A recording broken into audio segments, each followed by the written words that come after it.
ৰাইজসকল কি খবৰ? আজি দেওবাৰে বজাৰ কৰিবলৈ গ'লোঁ বামুণী মৈদামত থকা অনুৰাধা মাৰ্কেটত।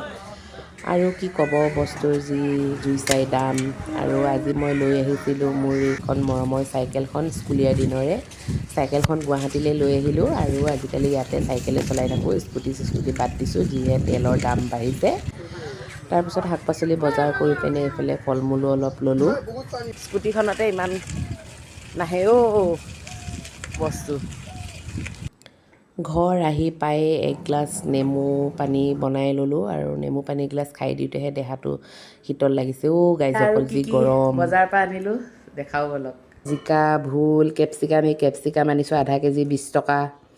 আৰু স্কোৱাছ, বেঙেনা, এইফালে নেমু ডাঙৰ ডাঙৰ যদিও এই তিনিটাত মাত্ৰ লৈছে 40 টকা। এইফালে মাস্কমেলন, আঙুৰ, বিন, জলকীয়া মিলাই আনিছোঁ, পিঁয়াজ, মূলা শাক, ঔটেঙা, কল, তাতে 60 টকা লৈছে। ঈশ্বৰ। এইফালে অলপ মাছ। দুপৰীয়া বজাৰ আছিলে মোৰ এইখন। আৰু আপোনালোকে আজি কি খাব কমেণ্টছত দিব দেই।